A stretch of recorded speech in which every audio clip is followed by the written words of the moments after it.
Hey, welcome to Socialism for All. It's May 2025, and through the winter we did almost exclusively audiobooks. Fundamentally, after all, this channel is about teaching Marxism-Leninism. But with a lot of current events going on, Trump's first 100 days, the tariff chaos, and the Bernie AOC fighting oligarchy, fundraising, and promotional tour for the Democratic Party, I wanted to try to catch up on that. It's really hard because you make a video on this stuff, a lot of it turns out dated immediately. But I think by this point, we have sort of caught a break in the news cycle where we can catch our breath and also focus the videos more on orienting people, not just to the day-to-day headlines, but to overall trends in recent history, how it relates to the decay of capitalism and global and domestic class struggle. And what I want to do in this video is to cap off our recent discussion over the last half dozen or so videos of Bernie Sanders, AOC, the Democratic Party, the US left, and more broadly, socialism versus social democracy in history, and specifically the counter-revolutionary, anti-socialist role that social democracy has played in various historical situations in different countries.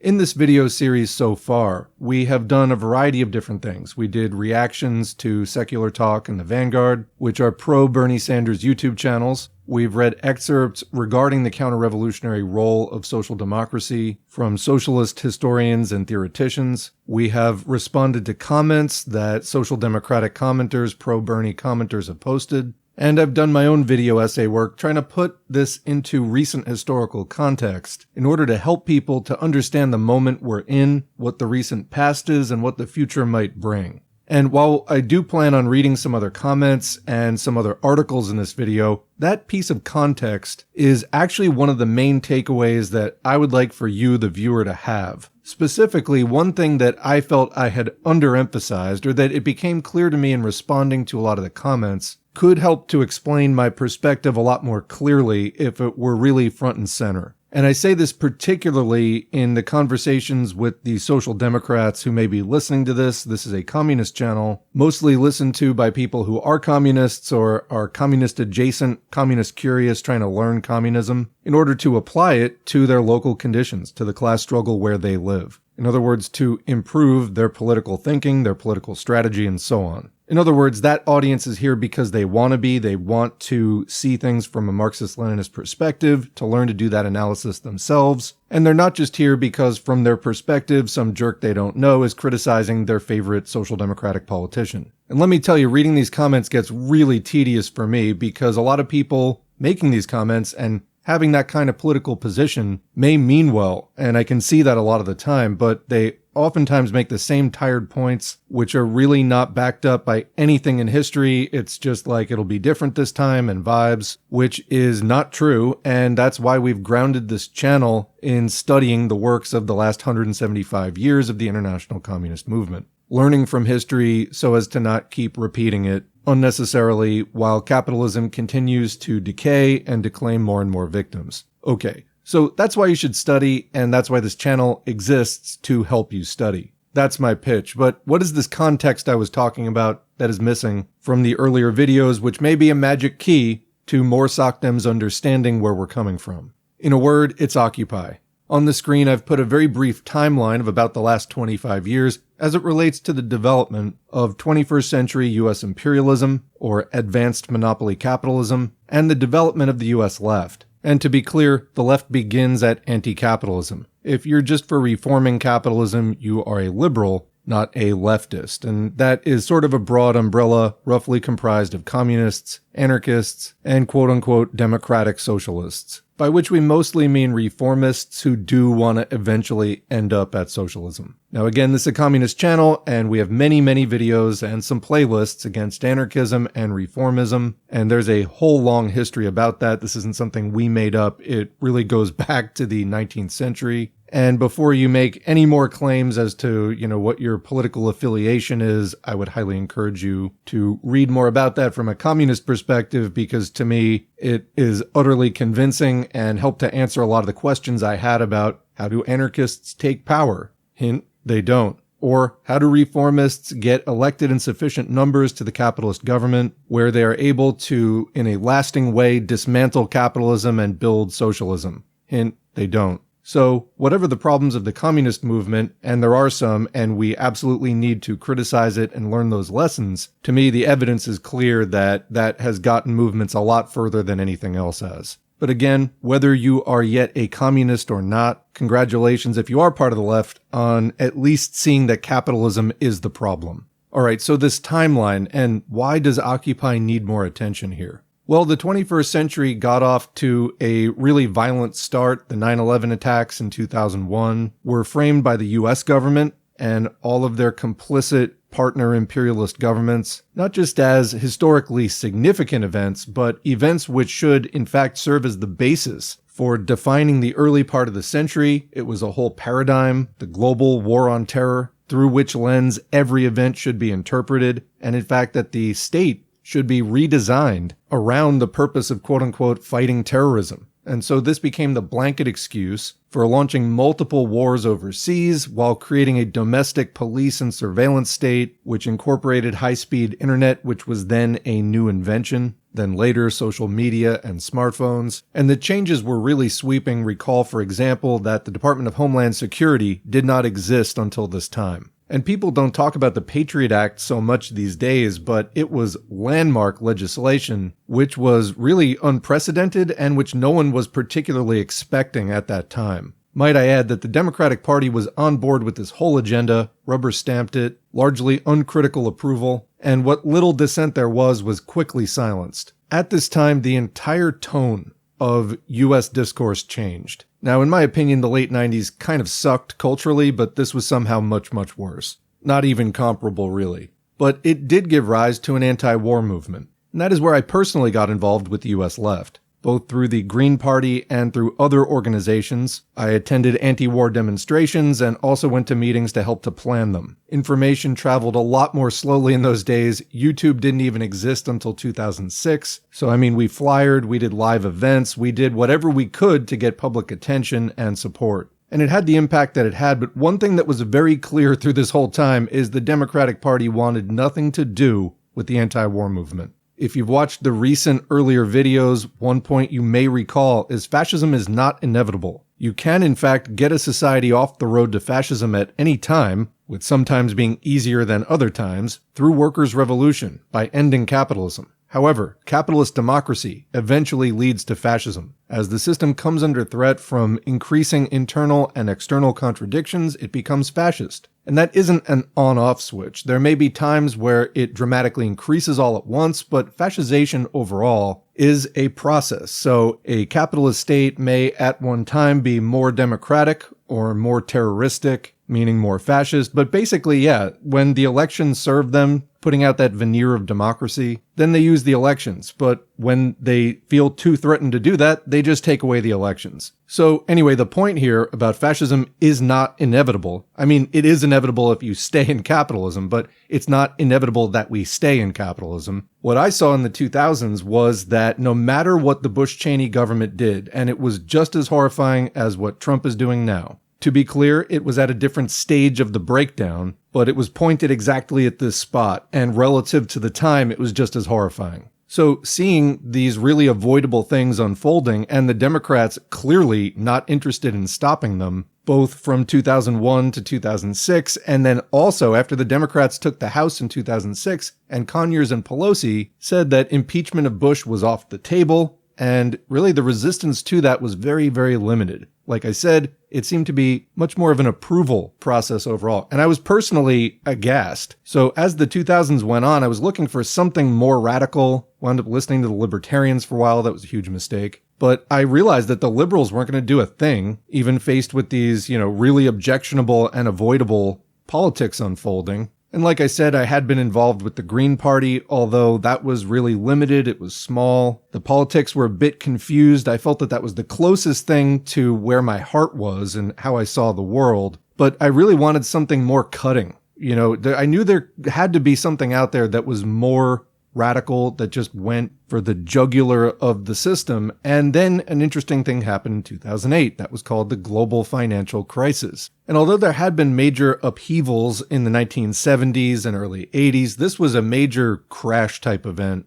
that really wasn't supposed to happen. Capitalism had said, we won, it's over, end of history, we have put down the threat of communism, that's really dead or dying. There is no alternative. And then suddenly it looked like we needed an alternative because the financial institutions were becoming paralyzed just about everywhere that global capitalism had taken hold. And while the right wing had their own astroturfed response to this, which became the Tea Party in the US, which eventually gave rise to MAGA, and is very definitely in a fascist vein, you have all of the hallmarks of the austerity narrative, trying to push the cost of the crisis onto workers, so intense class war from the capitalist side, together with racist scapegoating of immigrants and bigotry toward other groups to a really profound extent. And this is again coupled with all of the Patriot Act type changes that were already set up. While you had that as the backdrop of the right's response, a few years later, there was a spontaneous protest called Occupy Wall Street. By this point, basically everyone had stopped talking about terrorism. That had more or less happened as soon as Lehman Brothers and all that went down.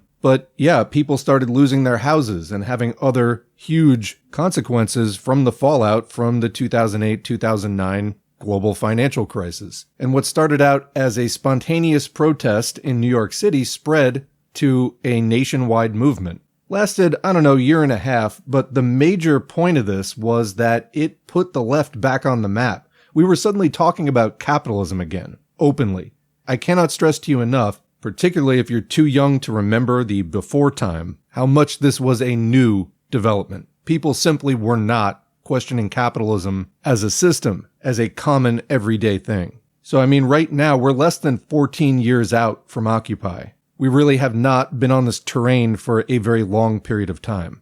So, Occupy as a sort of movement that was publicly visible did kind of fizzle out. And there are some pretty clear reasons for that have been analyzed. One thing is that it had kind of an anarchist ideology at heart, this extreme emphasis on leaderlessness and anti-organizationalism, the refusal to adopt a platform even though there were clearly certain issues that were coming up again and again, foreclosures, medical debt, student debt, union rights, etc. No platform was adopted, no organization was formed, no real clear leaders emerged. Particularly, no political party emerged from this. So you still had the Republicans, the Democrats, and then on a much, much, much smaller level, the third largest party was the Libertarian Party, which is just another neoliberal party, even more extreme austerity hawks. Fourth largest was the Green Party, which has just never been able to get off the ground. And so, the moment passed. The most extreme phase of the economic crisis receded, as these things do cyclically, and people, those who survived, started finding work and housing again, etc.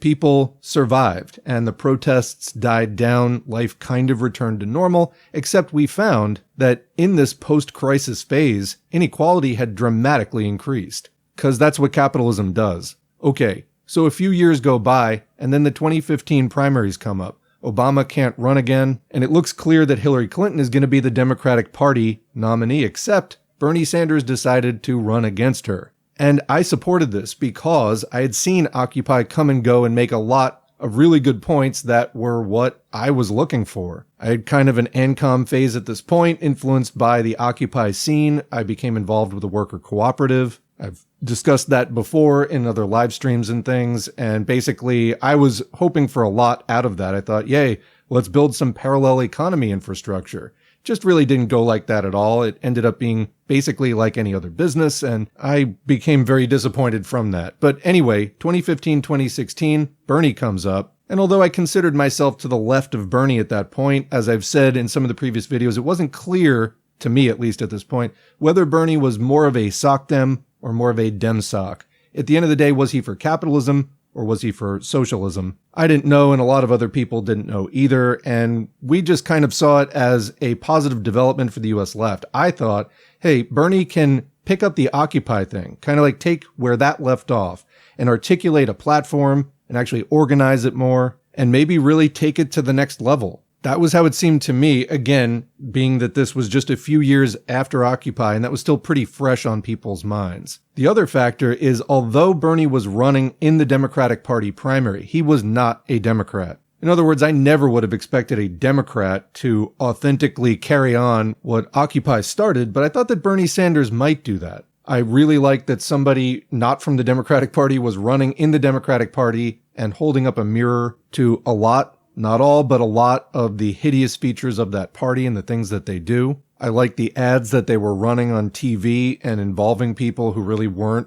involved in U.S. politics at all. I liked the door-to-door campaigning and the volunteering I saw. It was just such a positive environment. And after decades of negativity, pessimism, and nihilism, it was just so refreshing to see, to experience, just to witness what it was like when some of the people who care the most about some of the most neglected and serious injustices that are going on, not feeling boundless despair, but actually feeling like, hey, we can actually do something. I can't tell you how positive that was. I mean, it was truly, truly refreshing and a big change from pretty much what I'd seen my whole life. It was great. And I really mean that. It was great. And I thought that maybe we could go from 8 years of Bush and Cheney dramatically ramping up the fascism to 8 years of Obama's fake progressivism to something more real. And Bernie kicked ass in that primary. And by Bernie, I mean all of us who supported him. By Bernie, I mean the movement, which I noted, to my concern, seemed to be way left of Bernie, who increasingly, as the campaign went on, to me seemed more like a wet blanket than anything else. I was having concerns even before he finally rolled over for HRC in the end, and then started campaigning for her, and crucially, did not lead a mass exodus out of the Democratic Party, which is what everyone I knew who had been backing Bernie wanted him to do, and people were crushed when he didn't do this. The Green Party had actually offered Bernie their ticket, and it made complete sense considering that Bernie's platform was basically the Green Party platform, watered down slightly. The Green Party said, continue the political revolution in a party that actually wants you. And in any scenario where Bernie wasn't trying to sheepdog for the Dems, that would have been the obvious next move. Because like I said, the Green Party had had a lot of trouble trying to get off the ground, but at that point, Bernie was filling stadiums on a message that was basically identical with the Green Party platform. There's your beginning of getting independence from the Democratic Party. The Democratic Party is controlled by the 1%. The Green Party doesn't take that money. So the Green Party started saying you can't have a political revolution from within a counter-revolutionary party. But Bernie let the moment pass. Now, even if you have something against the Green Party, this was still a prime time to start some new Labor Party, which probably would end up looking a lot like the Green Party anyway. So why wouldn't you just use the Green Party? But anyway, something like that. Something that would take the momentum from the anti-war movement and the anti-Bush-Cheney movement of the 2000s, the anti-austerity, anti-capitalist movement of Occupy. Then go into the Democratic Party, pick up all the people who agree more with that message and are sick and tired of being in a neoliberal party, which really is just trying to co-opt their anger and take their money while just delivering more war and inequality and a police state and so on. And succeed organizationally where Occupy had failed. Build something durable out of it. Build a headquarters for the struggle, the class struggle, which again, we just remembered what that was less than a decade prior. Start building that up, and let's see what comes of that, as at least a jumping off point for additional heightened forms of struggle in a really recently reborn U.S. left. But he didn't do that. And that was kind of the obvious move, and he lost a ton of support among people I know at that time. I became much more skeptical of Bernie at that point, but because that moment had been so positive and had given people so much hope, I thought that, well, maybe he'll do it after 2020. Like maybe he just wanted to be really, really thorough or something, I don't know. But of course he didn't, again. The Democratic Party obviously cheated him. He stepped aside for his good friend Joe Biden, and it started becoming clearer to me that, of course, the fundamental task of the U.S. left is to exit the Democratic Party, and that Bernie was just not going to be part of that. Now, meanwhile, my ANCOM phase had come to an end. I became very disillusioned with the cooperative movement, and I started this channel in early 2020. As it seemed to me that one of the things that we needed, well, first of all, I wanted to do a lot of this reading and study myself, and I thought that making it publicly available would be a good resource for helping the U.S. left to take some of those next steps, learn the history, learn to think dialectically, learn to do historical materialist analysis. And I'm happy to report that there has been a huge uptick in people doing these studies. And there is, the makings of a real potential future Vanguard here. I think that the overall level of struggle in the U.S. is very low, even on a spontaneous level. There were anti-war protests. There was the Occupy thing that happened for over a year. There were the pipeline protests in 2016, the Black Lives Matter protests in 2020, and then a smattering of different things. Since then, the Stop Cop City protests, also the anti-genocide protests very recently. But the labor movement is still in a ditch. It's at an 80-year low in terms of union density. And it just still hasn't coalesced in the way that I, for my entire adult life, have been looking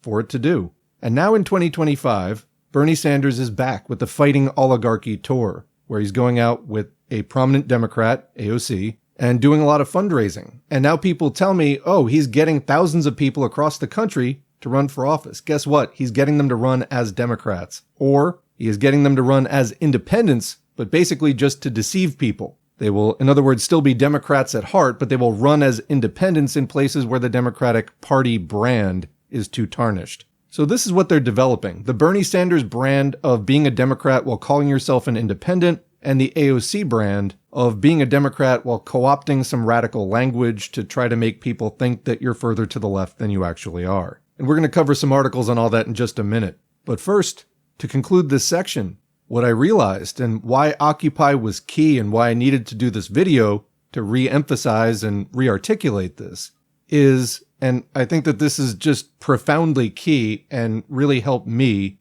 to recontextualize this for myself. And it can be hard to see these things when you're wrapped up in them. But doing these recent videos and responding to all the comments and really processing this and thinking about it, what I see clearly is that where I approached Bernie, particularly in 2015, 2016, as somebody who might pick up that torch of Occupy, which is what he seemed to be doing, and to lead all of the backers in a quest for actual power, that Occupy had been an early step toward, but wasn't able to realize fully. But now, what I see clear as day 10 years later is that Bernie was never doing that.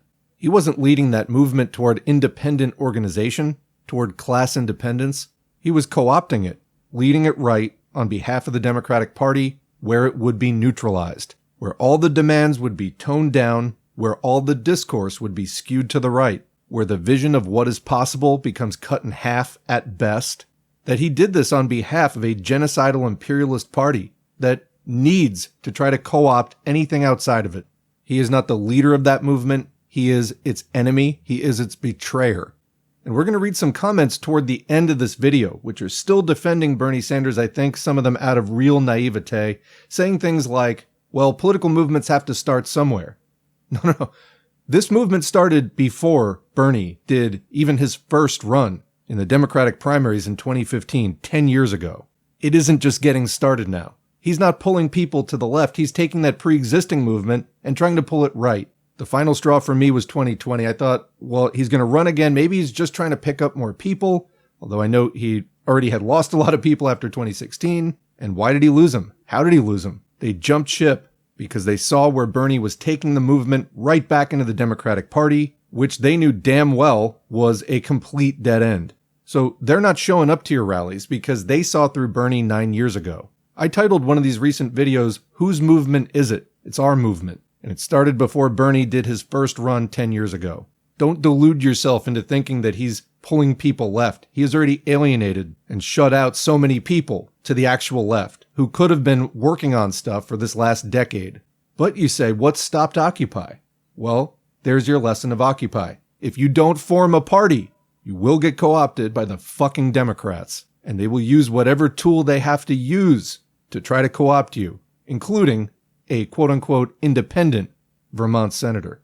On that note, I'd like to turn now to some articles with background information on Bernie and his relationship with the Democratic Party. We're also going to read some more comments, and hopefully with all of this background information and context, you'll have a better idea as to why we're responding to the comments in the way that we are. Finally, to close, we will talk about what we actually need to do from here and some proposals about how to do that. So first up is an article from Counterpunch dated July 21st, 2015, written by Paul Street, and titled Bernie Out of the Closet, Sanders' Long-Standing Deal with the Democrats. So this is from Bernie's first primary run, and it's going to cite people close to Sanders' political career in Vermont. Once we establish this background, we'll turn to what Sanders is doing currently, fresh off the Fighting Oligarchy tour, which is recruiting as many people as he can to run for office as Democrats, or where that's not feasible, to run as independents in order to deceive people into thinking that they're not actually Democrats. And a thread that you may see running through all of this, a common theme throughout Bernie's entire career, is be independent, quote unquote, but whatever you do, don't form a workers' party. That is the thing that the Democratic Party does not want to see happen. So let's begin. I'm glad that the left intellectual and activist Chris Hedges does not support the Bernie Sanders campaign for the Democratic Party presidential nomination. As Hedges explained in a recent interview on the Ralph Nader Radio Hour, Sanders' candidacy lends undeserved credibility to the thoroughly corporatized Democratic Party. Sanders has pledged that he will support the corporatist military hawk Hillary Clinton in the 2016 general presidential election. Sanders stirs up legitimate progressive energy and popular anger and then, quote, funnels it back into a dead political system, Hedges observes. And a side note here from me, I have plenty of criticism of anti-communist Chris Hedges, but he is correct on that point. Continuing, Sanders fails to confront the American empire and military state, and Hedges adds has unforgivably, quote, abandoned the Palestinians and given carte blanche to Israel. Keep in mind this was written 10 years ago. I agree on all scores. Hedges' reasoning is consistent with my own recent writings on interviews on the Sanders presidential sensation. I do, however, want to raise one quibble with Hedges on Sanders' history, a difference that makes Hedges' case against Sanders even stronger. Quote, I don't understand, Hedges told Nader. Sanders fought the Democratic establishment in Vermont his entire career. Now, he has sold out to it, unquote. Sanders' 1990 deal with the Dems.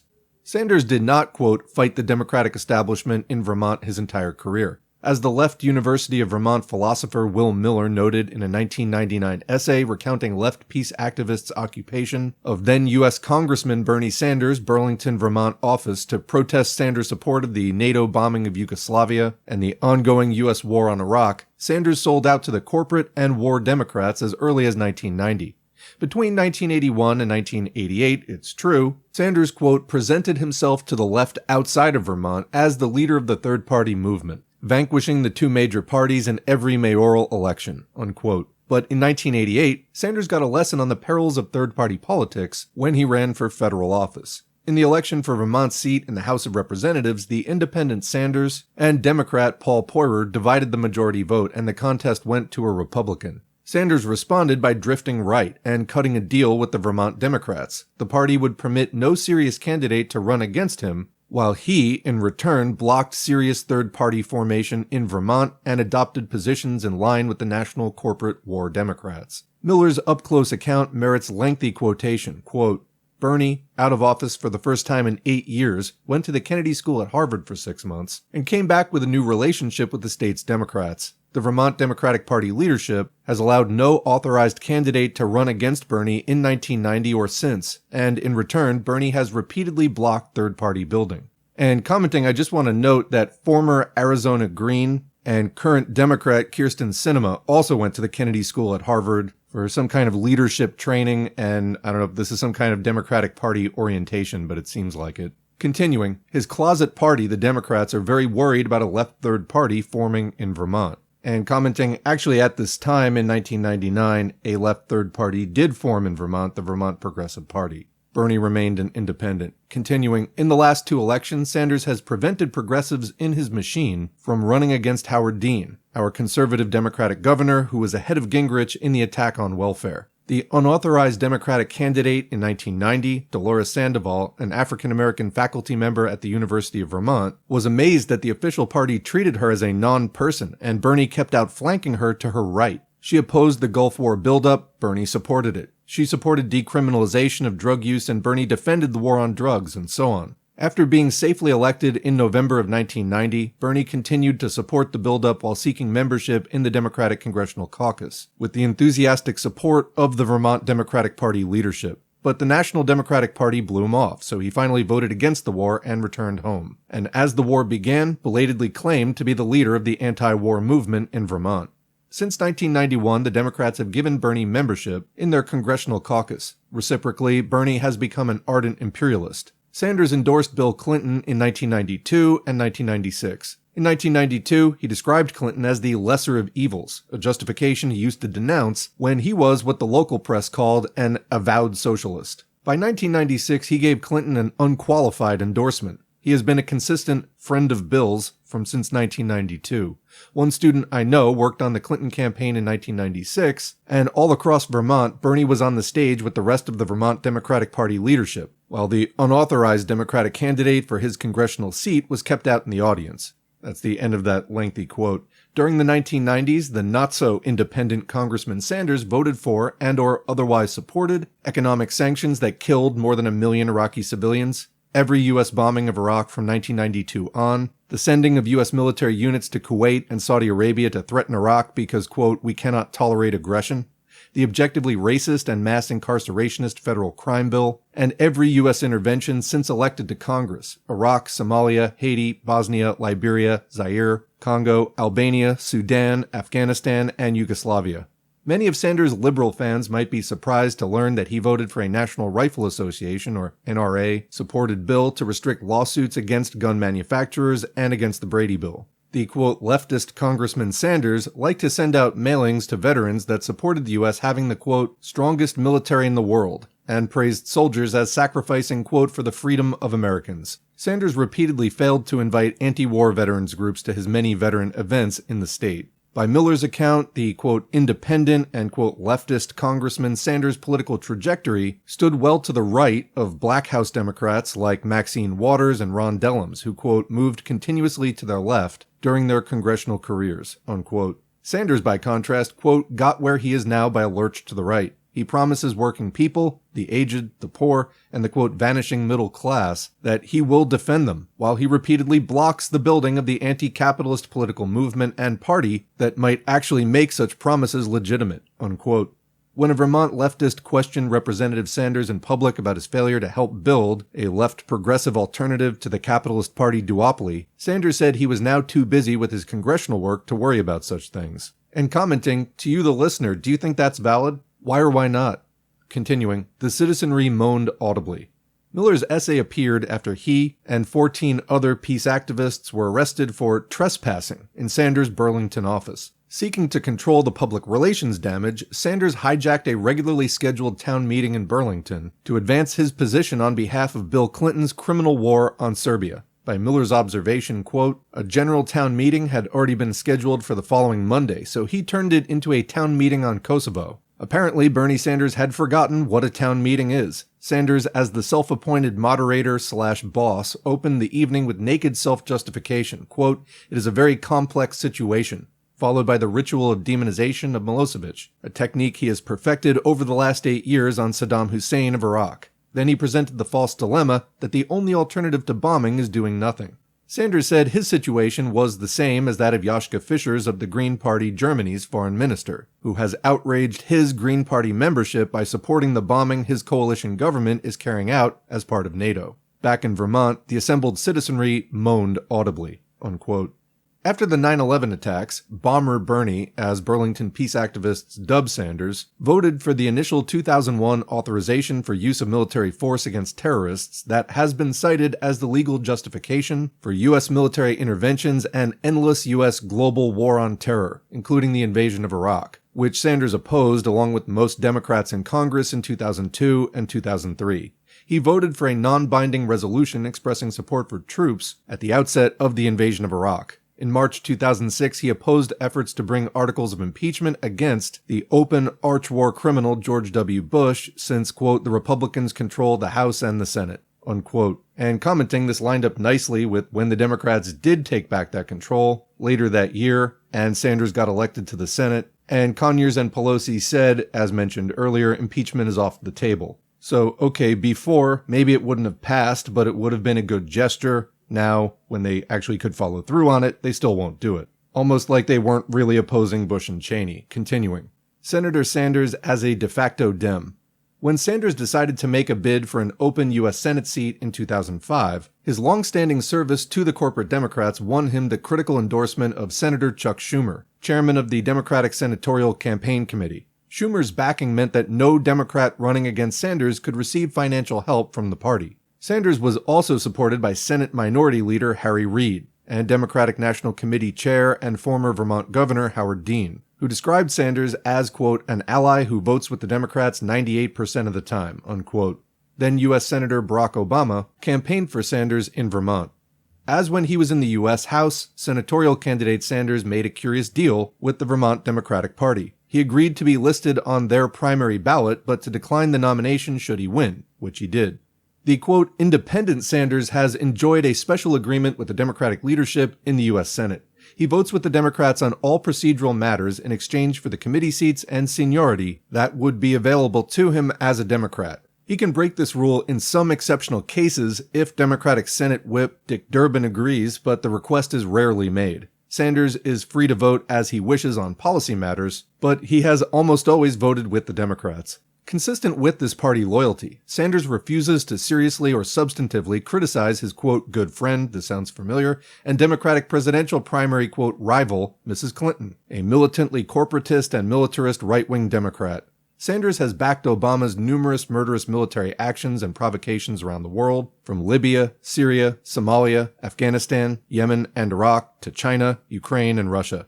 Sanders has said repeatedly that he will not be a third-party, quote, spoiler in the general election, and thus will direct his primary delegates and voters to line up behind Hillary Inc. in 2016. In his presidential campaign speeches, Sanders has been unwilling to mention the corporatized Democratic Party as part of the nation's oligarchy problem. Commenting as many people have commented on the recent Fight Oligarchy tour, this is not a Fight Fascism tour, it's not a Fight Capitalism tour, it's a Fight Oligarchy tour, which seems to be mostly defined as the Republican Party. Continuing, presidential candidate John Edwards fulminated consistently against, quote, corporate Democrats as well as corporate Republicans when he ran in the Iowa caucus 8 years ago. Sanders, by contrast, focuses almost completely on corporate Republicans. But he's a socialist, many leftists exult. I've heard a number of Sanders' speeches since he announced his presidential candidacy. He does not call himself a socialist. He does not call for socialism. He does not criticize or even refer to capitalism or the profit system, the underlying political economic regime that is wired for the endless upward distribution of wealth and power and the ruination of livable ecology. Sanders rails against the billionaire class, against economic inequality, against the Republicans, against Fox News, against the Citizens United decision, and especially against those terrible Koch brothers. Excuse me, Koch. He's running as a strident populist Democrat. In that regard, he's not really all that different from Dennis Kucinich in 2003 and 4, Jesse Jackson in the 1980s, and even Edwards in 2007 and 8, all of whom struck strong populist chords in efforts to reach the Democratic Party's, quote, progressive base. Out of the Democrats' closet. None of this is a departure from Sanders' earlier career since 1989. As the shaggy-haired mayor of progressive Burlington during the Reagan years, Sanders may have been a Sandinista-supporting left politico willing to challenge the two-party duopoly. But Bernie cleaned up his too radical act after his 1988 defeat. He went to liberal Harvard's imperialist Kennedy School and came back to work in tandem with the corporate and militaristic Democrats under the guise of an independent and third-party political identity. He's been on the not all that left wing of the dismal dollar Dems ever since. It's all very different than the story Sanders tells campus town progressives on the campaign trail. According to that narrative, he has joined with the Democrats only this year, and because of his pragmatic calculation that third-party candidates cannot succeed under the U.S. party and electoral system. In reality, however, as Will Miller has said, the Democrats have been Sanders' closet party for the last 15 years. He's really just coming out of the closet now for the presidential race, in a Clinton-welcomed effort to help give the Democrats a much-needed fake populist makeover for the 2016 elections. The great Socialist Party presidential candidate Eugene Debs, whose poster hangs in Sanders' Senate office, would not be impressed. And commenting, that's the end of the article, I have to say, Sanders' references to Eugene Debs are wildly out of place. Debs called himself an American Bolshevik, and was quoted as saying that the worker who votes the Republican or Democratic ticket does worse than throw his vote away. He is a deserter of his class and his own worst enemy. I guess that Bernie somehow missed that, along with Debs' repeated runs against the Democratic Party when he made his 1979 documentary about Debs, and then also started hosting watch parties in recent years of a film called The Revolutionist, also about Eugene Debs. I don't really get the connection. Anyway, are you disgusted by this? Because I am. And you know what? I didn't know most of this when I was holding out hope in 2015 and 2016 that Bernie was going to carry on occupying some kind of meaningful way. Knowing it now, as do you, I wouldn't follow this guy at all. He has no credibility whatsoever. He knows what the Democratic Party is and he just works with them anyway, while claiming to be an independent. That's just deceptive. He's not fighting for you, and he's not fighting the Democratic Party. He's a careerist. He's fighting to co-opt the left on behalf of the Democratic Party, which desperately does not want an independent working class party forming. And you have to ask yourself why. The answer by now should be obvious, but let's go on, because what's Bernie doing now? You may be disgusted as I am that you ever gave this guy the time of day, but I'll qualify that again by saying that I was never in this for some guy named Bernie Sanders. I was in it for the movement of people who had turned out for Occupy and who wanted to fight genuinely in whatever arenas were available to bring more consciousness to the U.S. working class and so on. And I see now that Bernie Sanders was trying to steer that whole movement on behalf of the Democrats into a dead end. And that makes me really angry. Does it make you angry? Because it's okay to be angry about sustained poverty and war and inequality and all of these things that are avoidable, the fascism and chaos that are unfolding now. And what's Bernie Sanders doing now? Well, here's another article from The Nation, dated November 20, 2024. So recent, last 6 months. Title is Bernie Sanders, We Need More Working Class Candidates to Challenge Both Parties. But does he mean that? It's written by John Nichols, who says Bernie Sanders caused a stir last week when the independent senator from Vermont, again we're going to put independent in quotes, and two-time contender for the Democratic presidential nomination, sent a post-election email to his progressive supporters across the country. In it, he argued that the Democrats suffered politically in 2024, at least in part, because they ran a campaign that focused on, quote, protecting the status quo and tinkering around the edges, unquote. I mean, that's a shock to nobody, especially shouldn't be a shock to him. And why did he support it anyway? In contrast, said Sanders, quote, Trump and the Republicans campaigned on change and on smashing the existing order, unquote. Yes, he explained, quote, the change that Republicans will bring about will make a bad situation worse and a society of gross inequality even more unequal, more unjust, and more bigoted, unquote. So basically all the things we already knew from 8 years ago. Despite the reality of the threat they posed, Trump and the Republicans still won a narrow popular vote victory for the presidency, along with control of the U.S. House. That result has inspired an intense debate over the future direction not just of the Democratic Party, but of the country, and the senator from Vermont is in the thick of it. In his email, Sanders, a member of the Senate Democratic Caucus who campaigned in states across the country this fall for Vice President Kamala Harris and the Democratic ticket, asked a blunt question, quote, will the Democratic leadership learn the lessons of their defeat and create a party that stands with the working class?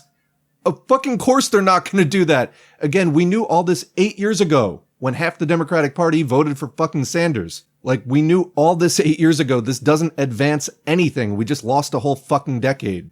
Anyway, that stands with the working class and is prepared to take on the enormously powerful special interests that dominate our economy, our media, and our political life. His answer? Highly unlikely. They're much too wedded to the billionaires and corporate interests that fund their campaigns. Well, fucking obviously. I mean, really, people who defend Sanders as, quote, pulling people left, do you really think this is like a revelation to people? We knew this at least 8 years ago, and we also knew it before Sanders. Like, that progressive and socialist base in the U.S. exists, and it's just not being mobilized except to, be asked these ridiculous questions about the Democratic Party. Really helps nothing. Continuing, in the face of that stark circumstance, Sanders speculated about how activists can, quote, build a multiracial, multi-generational working class movement in these times. Among the prospects he put on the table was that of challenging corporate-aligned candidates of both major parties. Quote, should we be supporting independent candidates who are prepared to take on both parties, unquote.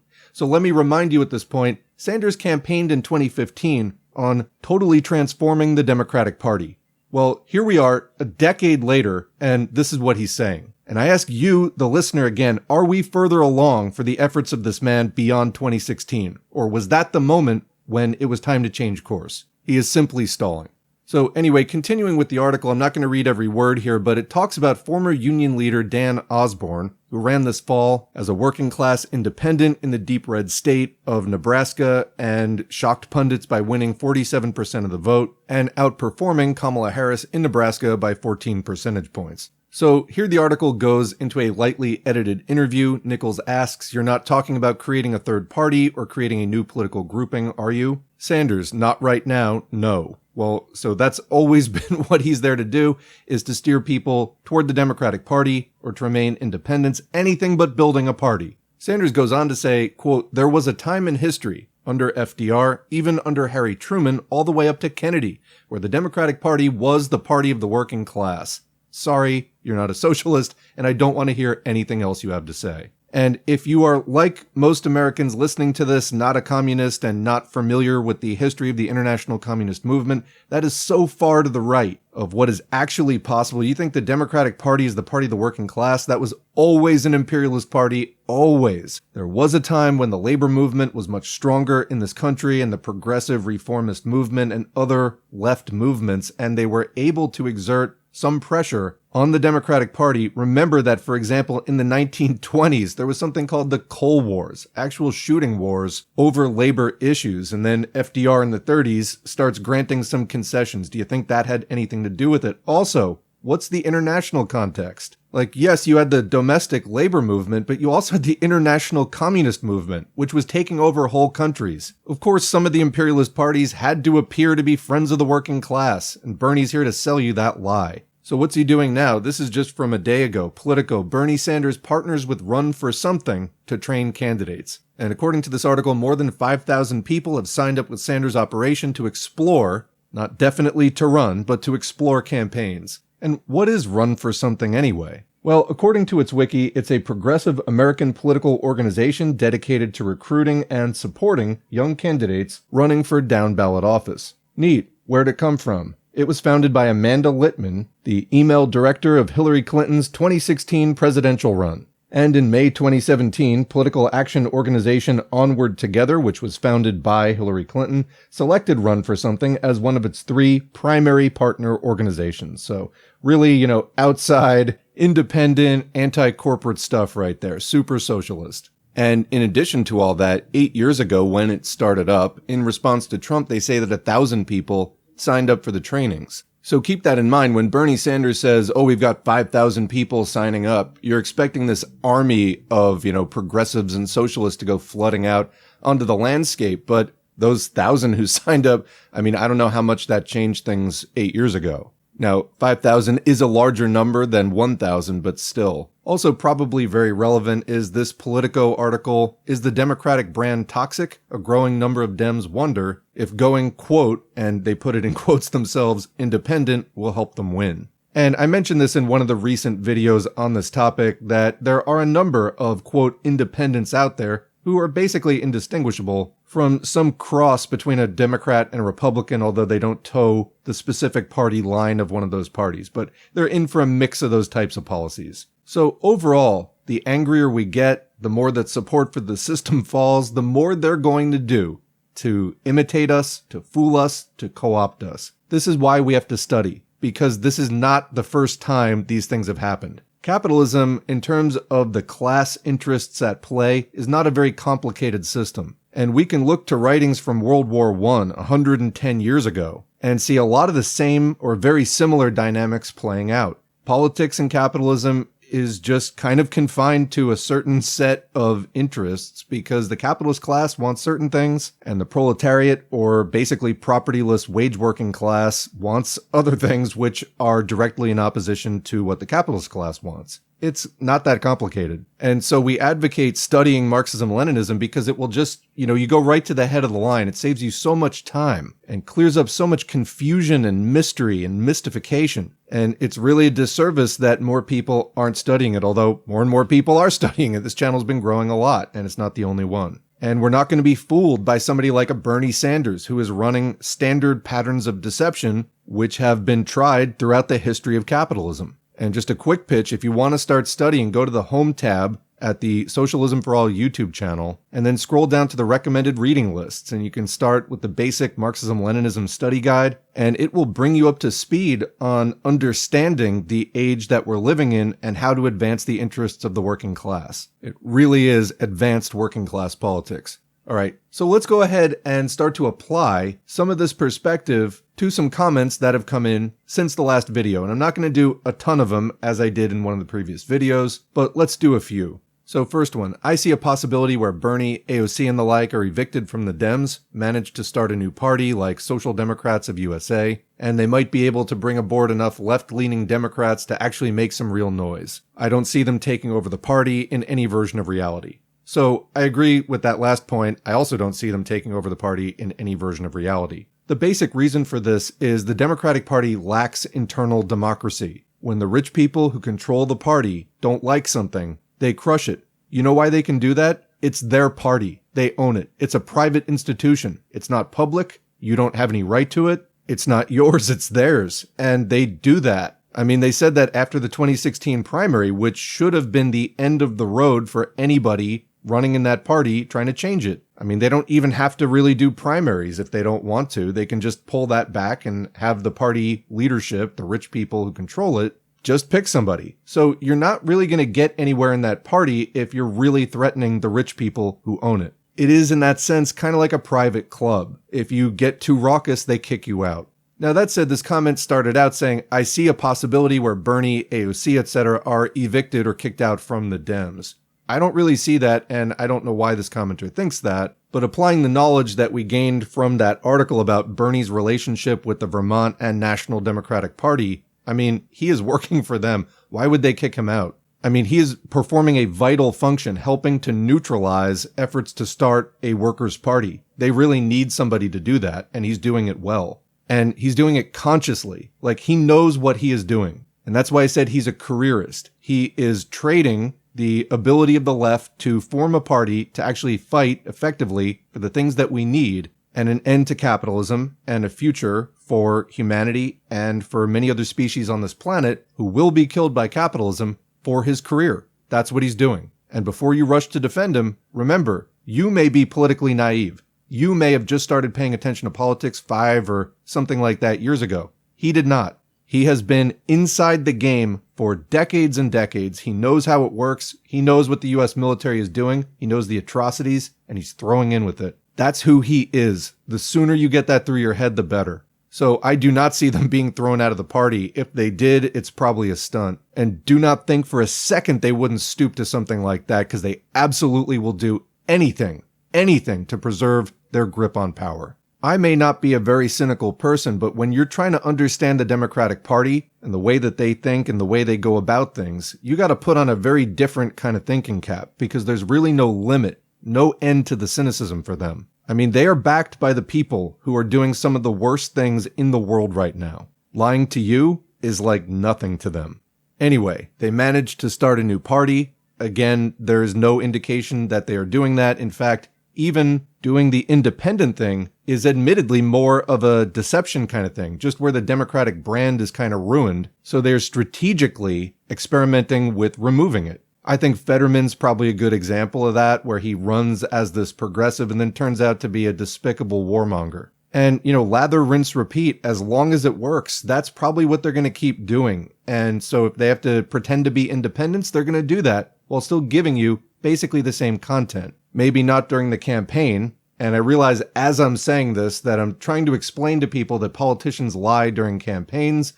And, if people need that explained, I don't know. But anyway, they lie. Like, can we just shed this naivete? Because I feel like nobody is really that naive. I mean, this has to be willful. You know what I mean? Snap out of it. It's not cute anymore. I'm calling your bluff. Anyway, so during the campaign, they might say this and that. Once they're in power, they're going to vote with the rest of the Democrats. Anyway, they go on in this fantasy scenario that they managed to start a new party like the Social Democrats of USA. Again, so you've already got the Green Party.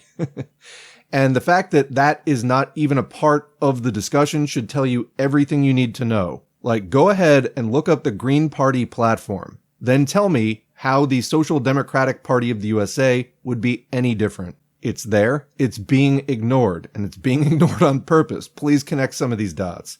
All right, let's move on to the next comment. As I view it, we need to use Bernie more. I hear that many go to the event to get more people into the fold. We can all agree Bernie is a lib, but even if not the best, he is getting numbers on his side, and he has means to get across the country. Most of us who don't have funds or the means to get something like Bernie is doing. That's why we need to go to the events to get more people on our side. That's the comment. So there actually have been a lot of comments like this, such as, what Bernie is doing is good because he's rallying all these people together, and then we can talk to them. Well, I mean, are you being invited on the stage to talk to them? If you're not, then your message is probably countered to Bernie's. So if they're all pumped up on Bernie, and then you come along and say something different, then it's an open, undecided question as to whose side the people in the audience are going to take, yours or Bernie's, if they're not the same message and they contrast and maybe even oppose each other. So when we talk about getting more people into the fold that Bernie is representing, what I'm saying is that that fold is the Democratic Party, and that's where we do not want people to go. So as far as Bernie getting numbers on his side, that isn't a good thing, because he is leading people toward the Democratic Party, a genocidal imperialist political party, and away from forming the Workers' Party that we need to do. Also, when people talk about going to these events to get people on our side, please break down for me, as I have heard dozens of these comments, but never an explanation of what does that look like. Are you handing out pamphlets at the door? What are you doing exactly? Is your message pro or anti-democratic party? And if it doesn't address that question, which is really the fundamental question, are you really being effective? And I'm not saying that we shouldn't try to influence people away from Bernie to do the thing that we need to do. After all, if I thought that, I wouldn't be making this video, which is aimed at pulling as many people away from what I see as a dead end as possible. And for my part, I can reach many more people by doing videos like this than I can by going to a rally and handing out pamphlets or setting up a table, etc. So as far as these rallies being a good thing because people are being rallied, if they're being rallied to the wrong thing, that is something down the line you are actually going to have to combat. So that is making more work for us in the end. And remember the context here of this video, the lesson of Occupy. We already had a fairly sophisticated anti-capitalist message developing, and certain parts of it becoming household terms, household knowledge, like the 1% versus the 99%, and other topics that were regularly being discussed by Occupy Wall Street, letting people know there was a movement out there of other people who had been screwed by the system. And that was going on several years before Bernie started his 2015 run.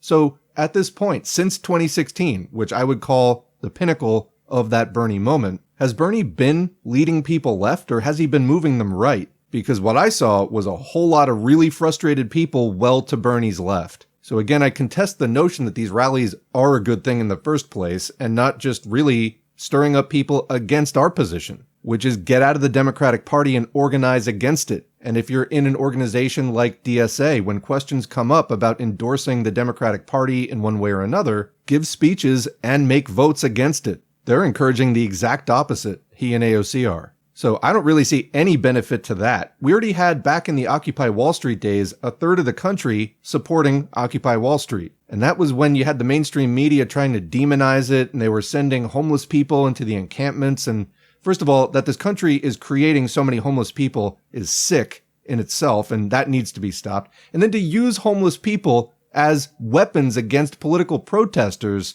just horrific, beyond comprehension. But you had the whole mainstream media trying to amp up public sentiment against the Occupy protesters and that whole movement, and still it came out with a third of the country's support. That could just be built on. You know what I mean? That's a lot of people already willing to receive that message. And to go further left from there, and to do organizing from there to make that a reality. Instead, we have people trying to get excited about Bernie Sanders going on tour and telling stadiums full of people that billionaires are bad and calling that progress. It's not progress. It's stagnation. All right, next comment. Honest question from a European. I understand that AOC and Bernie aren't perfect, but aren't they at the very least moving the Overton window? I don't see the average elected Democrat doing much of anything at all. That's the comment. Well, yeah, the average elected Democrat is part of the genocidal imperialist machine that is the Democratic Party. So what they are doing is giving weapons to Israel and helping to make Republican-led tax cuts permanent, etc. But to say AOC and Bernie aren't perfect there's just not even much substance to a statement like that. It's an attempt to acknowledge that they have flaws, but it's not really an honest attempt to grapple with the substance of who and what they are and what they stand for. Calling something not perfect really says nothing because everything in this world is not perfect. So saying that about one particular thing does nothing to comment on the particularities and uniqueness of that thing. If we are to criticize Bernie and AOC, we can look at some of the things we were talking about earlier, like Bernie is pretending to be an independent in order to help the Democratic Party. Let's talk about that. But this commenter has not done that. Then we have the commonplace assumption, but aren't they at the very least moving the Overton window? No, they are constraining it. we have a lot of people in this country who want serious social change. And what they're doing on this rally tour, what they just did on this rally tour, was to provide a vision of social change which is just such a pale, pale shadow of what could be discussed to these same stadiums full of people in terms of what has been historically possible with socialism. And, what we do on this channel is a lot of audiobooks of socialist leaders, revolutionary leaders from the last 175 years. And they're incredibly inspirational and motivating, and they make you think. For example, go to Bernie Sanders' supposed hero, Eugene Debs. We have a number of Debs speeches on the channel, and listening to any one of them will be so much more enlightening. You'll be thinking about it for days compared to Bernie's collection of bumper sticker slogans. It is a compromised and crushed vision of social change which the Democratic Party has filtered and censored for you to limit your idea of what is possible. They do not want another Occupy springing up and forming a party this time and persisting and sticking around and moving from spontaneous action and non-strategic protest to something that could really threaten business as usual. That is not what Bernie and AOC are offering at all. Again, even compare the Green Party's platform, it is much more radical. So no, the US left has been ready for something much more radical, and the evidence was in Occupy and the kinds of conversations that were coming out of that. But the big missing piece is organization. And again, I would chalk that up to more of the anarchist ideology that was behind Occupy. They had the anti-capitalism part right. I would say that they didn't have the organizational and movement part right. Communists are for particular kinds of organizing. We're going to get into that later in the video. And why are we for that? Because it's been shown to work. It's been shown to get workers' movements much further than anything else, and it's the best thing that we have so far. So anyway, back to the comment, aren't they moving the Overton window? I would say that they're constraining the dialogue, and they've actually moved the left discourse away from where many leftists even remotely want it to be. They moved it far to the right. Again, don't think about this in terms of the Democratic Party. People have been recognizing in the US left that the Democratic Party is awful for decades now. That cannot be the standard. And to say that people are getting people to move left of the Democratic Party, I'd say they're actually getting the US left to move right toward the Democratic Party. All right, here's the next comment. It's a little spicier. For me, it's the hypocrisy of exclusively going after Sanders and AOC instead of going almost exclusively after Republicans and MAGA. That's a deliberate choice and makes me think this activity against Bernie and AOC is being astroturfed by MAGA. Do I sound like MAGA? Fuck you. It's very illogical and simply doesn't even make an iota of sense to go after people closer to you ideologically than after those who are further from you ideologically. Clearly, anyone with a brain would go, I think I have a brain actually, would go after the worst offenders first, then work their way up to those who are ideologically closer to them. It just doesn't make sense to do it differently. Hassling the yellows, greens, etc. to move closer to purple first, then once everyone is relatively closer, I'll work on the blues and reds, then the magentas and violets. Well, we'll leave out the validity of the color theory here, but let's go through it line by line. The hypocrisy. So they're saying it's hypocritical to exclusively go after Sanders and AOC. So first of all, I can make a video on a particular topic without covering every other topic that exists. So I want to critique somebody who purports to be speaking for some portion of the left, which I also identify as being on the left. And I can substantiate that by saying I'm against capitalism. Again, the left begins at anti-capitalism, which I don't even think Sanders and AOC meet that mark, which would make them liberals. But as they're trying to pull people from the left, maybe, the relatively right side of the left, further right over the line into the, right of center line, that's something worth commenting on. I am deeply passionate. I've been involved in this movement for over 20 years. I'm deeply passionate about it. I want to see an end to war and poverty and inequality and so on. I want to see an end to capitalism. I want to see an end to fascism. And I understand from, what I have studied and what I have learned that we're not going to get an end to those things. We're going to endlessly suffer them unless we get the right kind of leadership and the right kind of organization going. Things that are proven by history, something I have read something about. And my honest assessment of Bernie Sanders and AOC is they're not the kind of leadership that the US left needs. And in fact, I think they're trying to drag a lot of the US left to the right into the clutches of the Democratic Party, which is part of the endless war and poverty, etc. Now, you may not be currently convinced by that. I hope that if you listen to this whole video, that is working on you and helping to change your mind and maybe, causing you to pause and reconsider what you went into that comment thinking. But I really want you to understand the reason I'm criticizing them is not because I secretly love Republicans. I would like to see the Republican Party wiped from the earth. The problem is that if you support the Democratic Party, they in turn support the Republican Party. Yes, they run against them in elections, but they, at the end of the day, work for a lot of the same people. They take money from a lot of the same people, and they're for the same economic system in the end, capitalism. And you can see statements from Biden and Pelosi and other top Democrats saying we need a strong Republican Party. They never say we need a strong left party. We need a strong workers' party. We need a strong environmentalist party. They say we need a strong Republican Party. Why? Because they're good cop, bad cop. They work together to uphold the system. The Democratic Party first took power in 1828. This is their system. They built it. And they could easily ally with the left to crush the Republican Party. Note that they have not done that. That is a conscious choice on their part because they are owned by very rich people who do not want to see the Republican Party destroyed. However, I am not a very rich person, and I would like to see the Republican Party destroyed, which also means destroying the things supporting it, which includes the Democratic Party. In other words, the Democratic Party is not an anti-fascist party, it is a fascist collaborating party. Supporting that party and trying to organize within that party is basically supporting fascism. They really, to put it mildly, don't want you to see that, but it really doesn't take much to pick through and see that partnership. All right, so now that we've established some basic premises here, let's continue.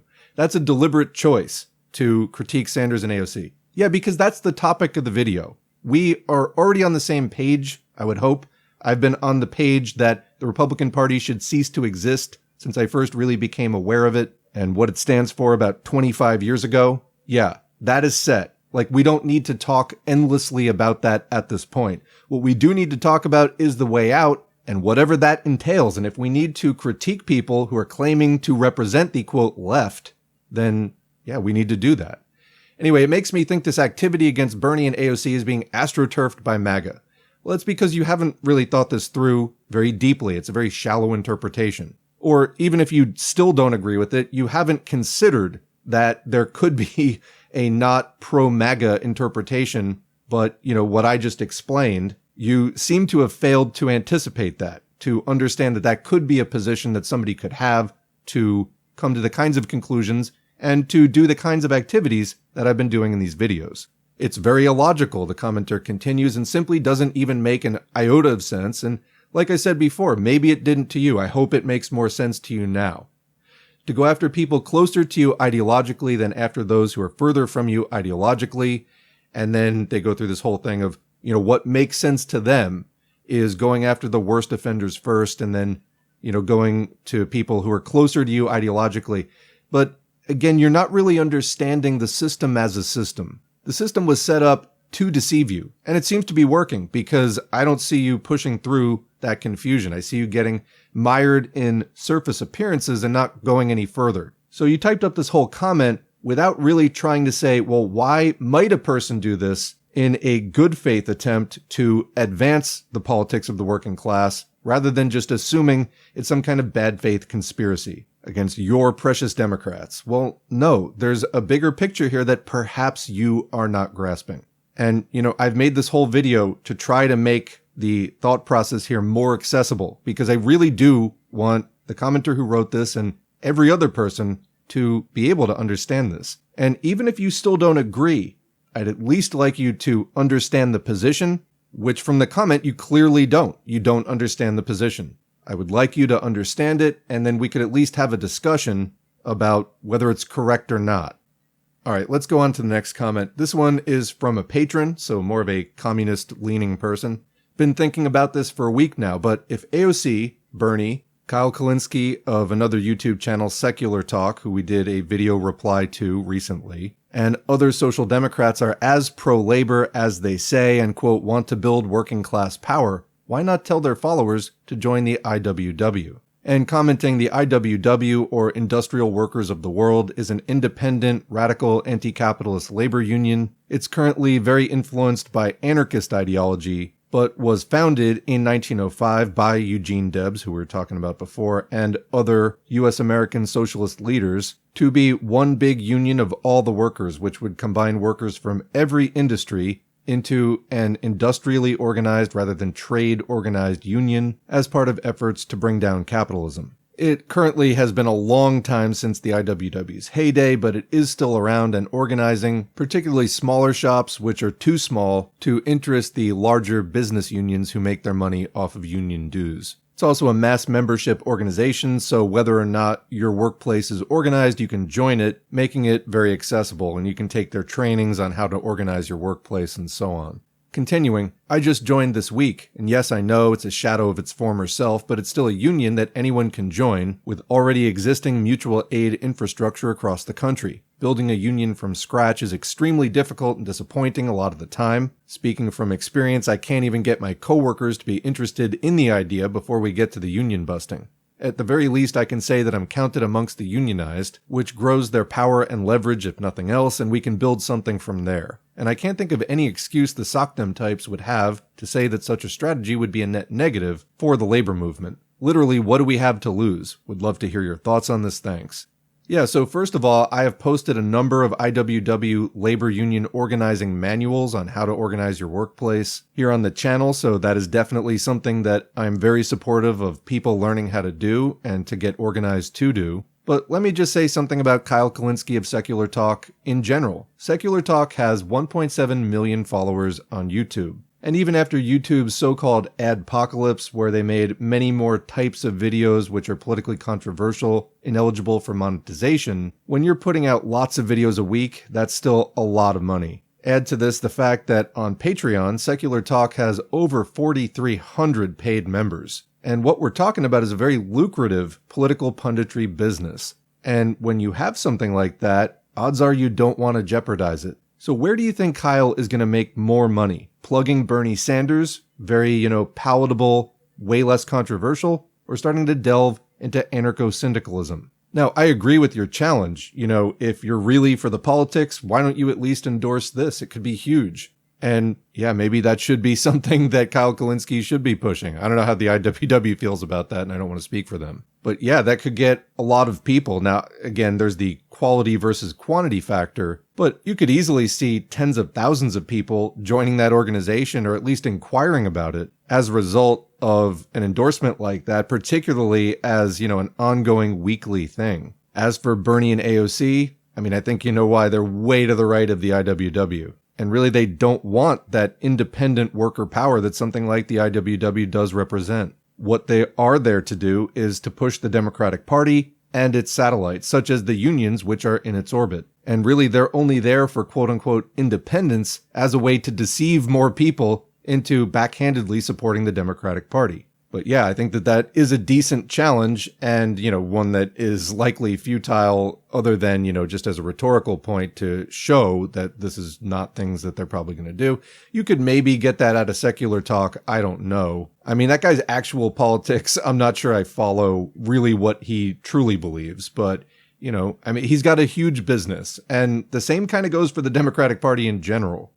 All right, so thank you for that comment. Let's go on to the final comment. Is there any point to electoralism? Is voting useless? Sorry, just feeling helpless. It's okay, you don't have to be sorry. The system is in fact designed to make you feel helpless, which is why we recommend getting your head as far out of it as possible. That means getting away from the Democratic Party and getting into the history of the international communist movement up to today. It's been my own experience, and I've had countless testimonials in the comments and DMs from people who have heard Lenin for the first time and said, this is amazing. This is so far outside of what I thought was possible. And they did it. And it's just this level of political discourse which gives a revolutionary updating to the basically 18th century mentality that US politics is still stuck in. And it makes you realize, we can just sweep all of this away and build a new system.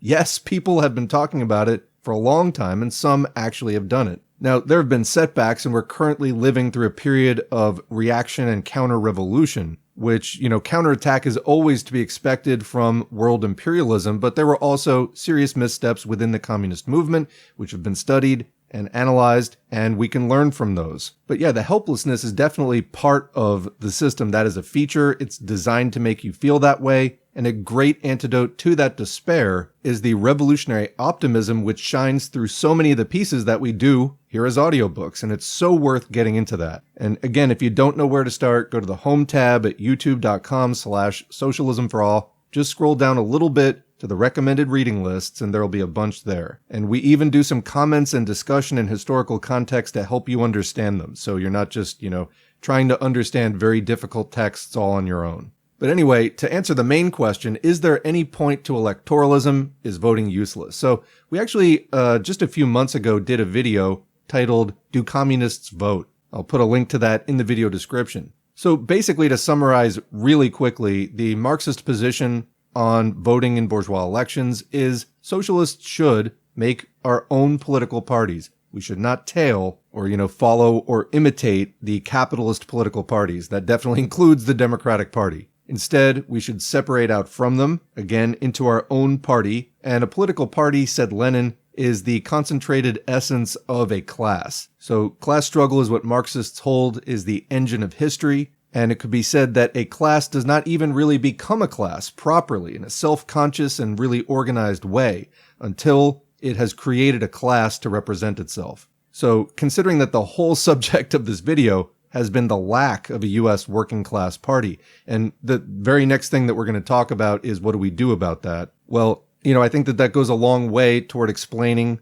the kind of disarray and confusion and lack of direction that a lot of people who have become class conscious enough to see that their position as a U.S. worker is that they're getting hurt by capitalism and they want to do something about it. They've taken that first step, but as there is not that solid working class party, which is organized on correct organizational principles and adheres to a really working class revolutionary line, that's what gives guidance, and really only that party can give good, consistent guidance that will lead a class all the way through its socialist revolution. You can have spontaneous protests, you can have all kinds of other things that will fall short of that, but it's the party that really takes it over that hurdle. So that's why communists say we have to make that party. It has to be, there has to be struggle within the party for correct ideas. We have to conduct good class analysis of the class forces that are operating in any particular set of circumstances and, guide and forge a close relationship with the working class movement and to help to guide it into socialism and, the breaking down of capitalism. So, that's the ultimate goal of a proletarian working class party. As far as the electoralism, all we really run candidates for in elections where that seems to make sense is kind of to disrupt the capitalist system, to take a head count of how many people are doing the sort of protest vote against the capitalist parties and voting for the Socialist Party, and then having a strategy for if you actually get the seat that you're running for, which may not be a good thing if the government is involved in a war and it's actually going to compromise your people to be in a government like that, then you may actually want to decline the seat, and that would be a decision that's up to the party, in that circumstance. But anyway, socialists, communists do not take the position that we run elections just to win, and the more seats that we win, the more changes we can make. We view the capitalist government as the product of the capitalist class that it is. The capitalist government, all governments have a class character. They exist to, which is the purpose of the state, is to enforce the rule of one class over the other classes in society.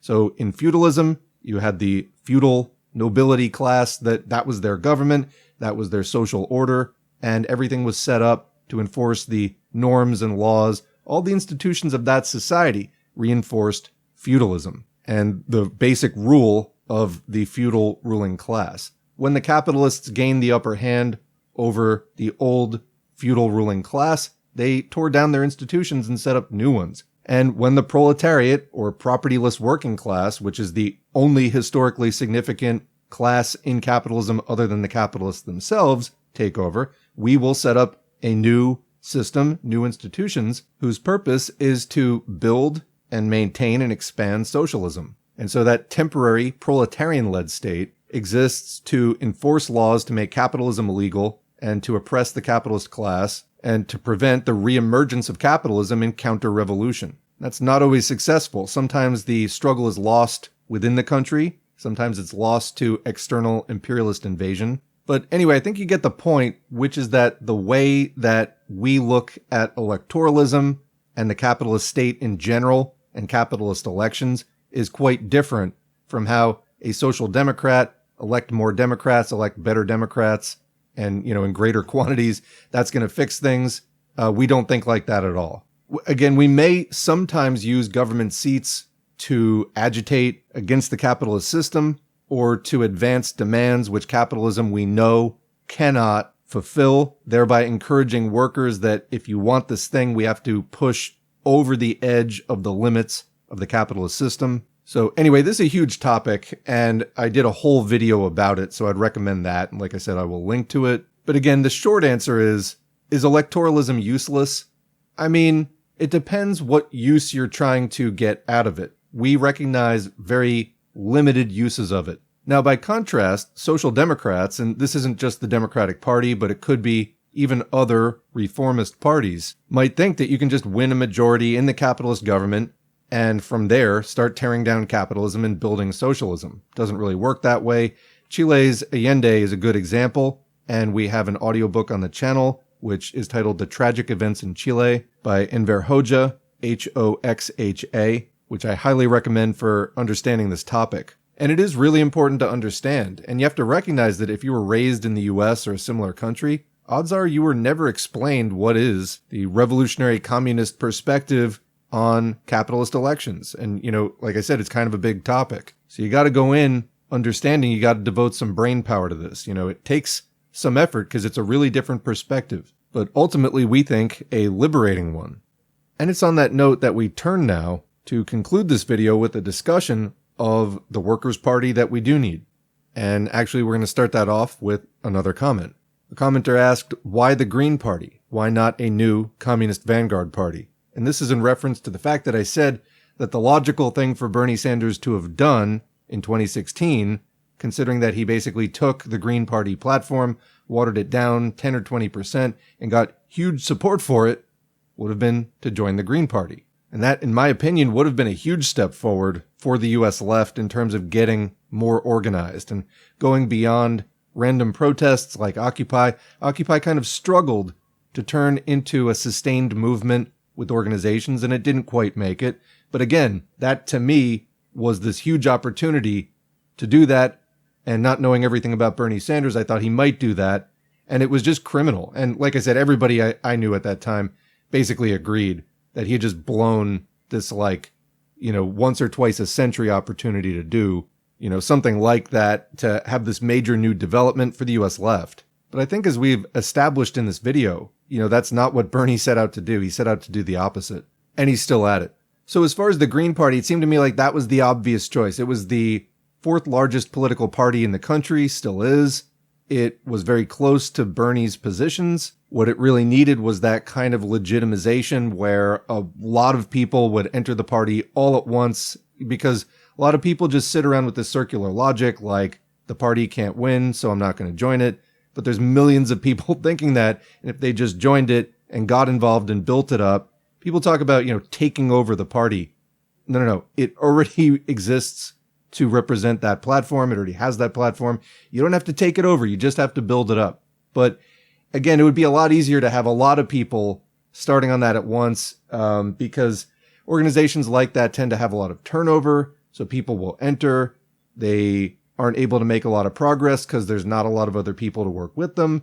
They get burned out and leave. And it's only at that point that, new people finally trickle in. And so it just ends up being this revolving door, as is the case with many further left organizations in the US, where the burnout just results in super high turnover. And so the party's not really able to grow per se or get a lot of projects done. I think one exception to that is DSA, and there's qualifiers for that. And we are, before the end of the video, going to talk about a proposal from one of the Marxist caucuses within DSA to try to take that organization to the next level in terms of forming the Workers' Party that we actually do need. So, that could be DSA, which really wasn't on the scene so much during Occupy. I mean, DSA was founded decades ago, but it maintained a very low profile until, again, about 10 years ago. whereas the Green Party, founded in the 80s, had kind of a higher profile in the 2000s and 2010s, and they're still around, but, DSA does seem to be a bit more together, perhaps, so maybe it's going to be them. Maybe it's going to be a coalition of different organizations. That's an idea I've been, of course, proposing. It's fairly obvious. I have been talking about it,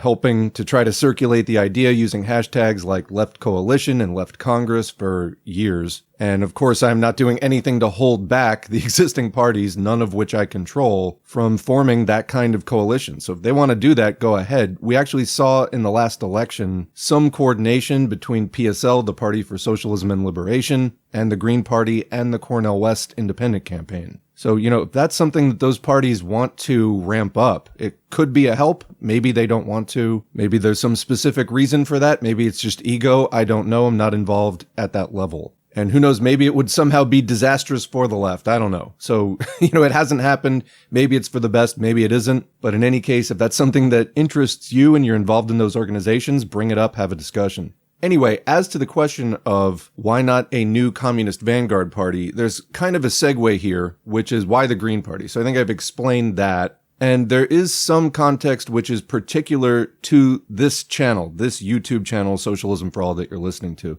People ask me constantly, what party should I join? Like every day, someone asks me, what party should I join? Now, I'm a communist and I'm trying to teach people Marxism-Leninism, specifically anti-revisionist Marxism-Leninism, which is somewhere between Marxism-Leninism and Maoism, although I disagree with some things about Maoism, and what is often called Hoxhaism, after Enver Hoxha of Albania, who into the 70s and 80s was delivering some of the most detailed and, in my opinion, credible communist analyses, specifically communist analyses of what was going wrong with the USSR, and also offering a breakdown of why China was taking the capitalist road in the late 70s into the 80s and introducing massive amounts of capitalism. So in addition to Marxist fundamentals like Marx, Engels, Lenin, and so on, that kind of anti-revisionist material is what we focus on. And the fact is there is not one specific party that I'm comfortable endorsing at this time. And that's for a variety of reasons. Some of them I think are revisionist, particularly some of the larger and more well-known ones. And then there are some smaller ones doing, I think, better work and putting out better theoretical lines in their journals. But it may only be a handful of people, and that pre-party formation or study group may cease to exist 6 months from now. And then I get people coming back to me and complaining, I had a bad experience or this and that. And it's like, you know what? You asked me. And so what I tell people is get involved in your local left and see what's there. You tell me. I'm glad to enjoy people's confidence where they would think to ask, what do I think they should join as a party? And, I think there are some good groups out there. I don't know which ones are going to go the distance, though, so check it out. But as far as large organizations, I don't endorse any of them.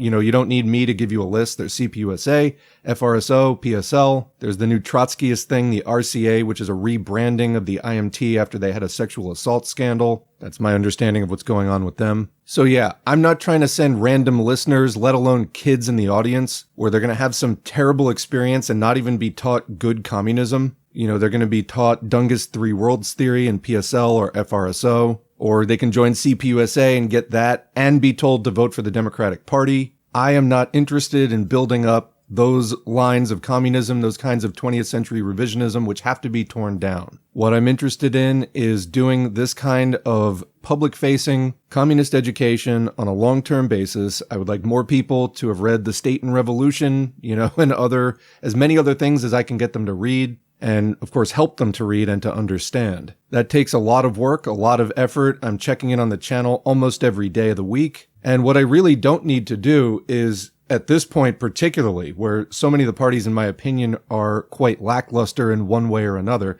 if not outright potentially dangerous to their members, is to hitch this wagon that has, had a lot of time and effort put into it, let alone all the support from the patrons and other contributors, to some party which is not accountable to me at all. The reputation of this channel is something I can control. The behavior of parties is not. So while I do think it's very important for people to get involved in their local left and to check out the organizations that are there and see what they think is going to be a fit for them and to talk with people and network with people in their area and, see what might be a fit for their skill set and to develop and extend their skills, that's a call for them to make, not for me to make for them. So, what I often recommend is get started with a Big Tent organization, particularly if you don't have a lot of experience being involved with in real life left organizations. So start with the Green Party, start with the DSA, start with something like that that's in your area and work with it for a while. Learn what's there, including projects which may not be public facing and which you may have to know somebody to get involved with. Because we can't change the culture of the left if we don't understand what's there. And although you're guaranteed to meet some weirdos and people you wish you hadn't met, you're also going to meet some decent comrades, and that can lead to projects down the line. So, do your Marxist studies and find some other comrades if you can, whether online or in person, to form a group with, to do the readings with, to have discussions about the readings with, try to apply them to current events. Maybe you form a journal, maybe you make a YouTube channel, whatever. But at a minimum, apply the lessons that you've learned there to the politics of the organizations that you're a part of. Apply what you've learned from history and from theory when a vote comes up or a decision has to be made in your organization about whatever it is that's on the agenda at a given time. We know that historically, some communist parties that have even fully come to power did start out just as a Marxist book club. So, don't discount that. It's not to say that every book club is definitely going to, go all the way and lead a nation to socialist revolution, but it's also not completely out of the question for some. At this point, though, we're entering really dire political conditions with the second Trump term. My belief from what I'm seeing is that they are trying to prepare us for war and austerity and economic crisis on a level that is just not going to be within the frame of reference of most people alive today. And meanwhile, we've had decades and decades, really like a half a century of decline and stagnation of the left and the labor movement. So we are trying to turn this around from a very weak, very low point. I understand why people don't really want to sit with the discomfort and the fear and the anxiety and all of that and want a quick fix, in part because we objectively don't seem to have a lot of time. But I guess tying this back into the early part of this video, looking at it in context, we actually have had a lot of time, and every opportunity up to now has been wasted. So we are doing what probably should have been done decades ago to try to get this thing unstuck, and it does just take some time. And if we try to rush it, we're probably going to screw it up. So we need to work calmly and, yes, as quickly as possible, but no more quickly. And we need to not try to avoid the feelings of fear and anxiety and everything else. Those can be motivators if we follow them through and let them develop into the righteous anger at the injustices being perpetrated rather than just cowering. I do think it's something in U.S. culture that there isn't that tendency to really introspect and go deep with the feelings and come to terms with them and what you need to do to resolve the situation causing those feelings. But if you want to help lead your people out of this mess, it is something you have to develop. All right, so that's a very long segue about this is a YouTube channel and what recommendations am I making about a party, etc.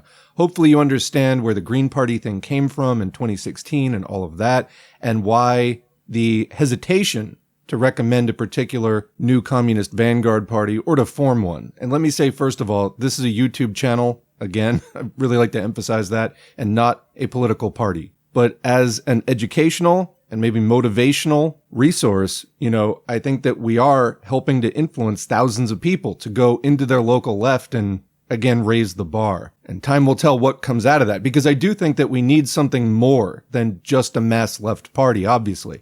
I'm a communist, and I do believe that we need a Vanguard party. But as I've said many times, the Vanguard is a relative term. The Vanguard is the tip of the spear, and the spear, the overall quality of the spear, including the tip, is determined by the amount of struggle it's been through, the amount of studying it's done, the overall level of class consciousness. The Vanguard is the portion of the working class which is most class conscious.